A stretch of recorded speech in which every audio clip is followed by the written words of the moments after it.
Hi everyone! Because Crackdown 3's single and multiplayer modes are so different, and because the multiplayer was barely available ahead of time, we're reviewing them separately. This review covers my thoughts on the single player campaign, but check back soon for my take on the Wrecking Zone PvP mode.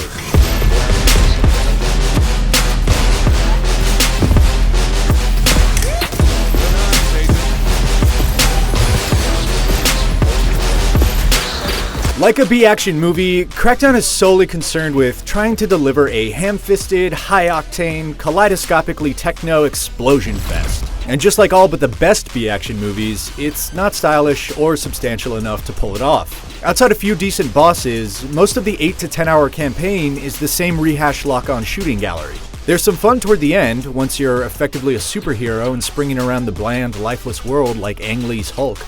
But even in co-op, it's extremely forgettable, which is a damning thing to say about a game that tries so hard to be over the top. Crackdown 3's story is never more complex than an evil megacorp is doing some bad things that you have to stop. And the way it's conveyed through animatics and comm chatter doesn't do much to sell it. And it sucks that such an entertaining personality as Terry Crews, who's used to full effect in the opening cutscene, wearing shiny snake skin boots, is thereafter reduced to just another skin for an agent and some canned dialogue. Likewise, though the impressive futuristic skeleton of this massive vertical city sprawls in every direction, a lack of texture and environmental detail makes it seem hollow. It's also disappointing that the ability to destroy buildings you might have seen in trailers is completely absent from the single-player mode.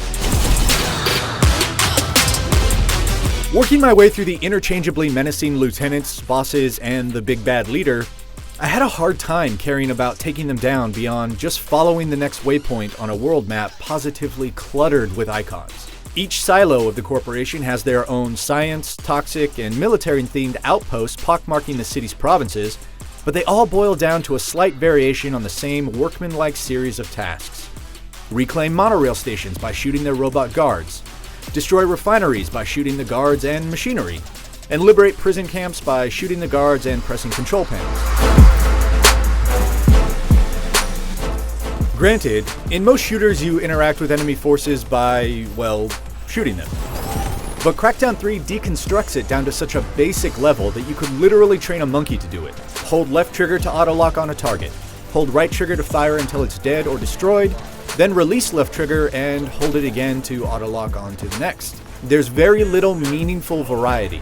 I soon realized that the same 3 or 4 weapons were best in almost every situation, and even enemies resistant to my current weapon went down easily enough. It says a lot about the lack of need for tactics that the pulse beam I found near the tutorial was my go-to for the rest of the campaign.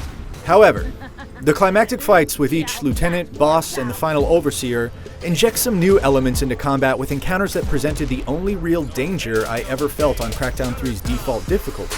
Since your shield and health recharge, both with time and with every enemy killed, even huge groups of enemies are survivable by just rushing in and shooting until everything is dead.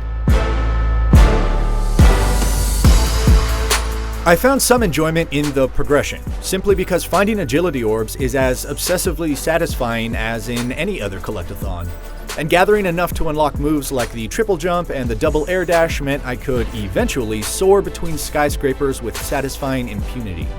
That means that even though Crackdown 3 gives you the keys to a transforming vehicle, driving any of the dozen or so cars always felt like the sluggish alternative to just jump dashing or fast traveling around.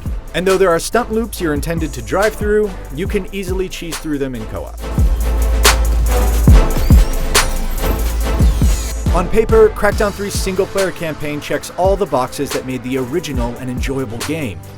But playing through it is about as exciting as running down a checklist, and becomes downright repetitive after the first few hours. Its second-to-second combat is uninteresting, outside of a couple boss fights, and even though there's a compulsive satisfaction to be had in crossing off its many itemized activities, it's never any more than that.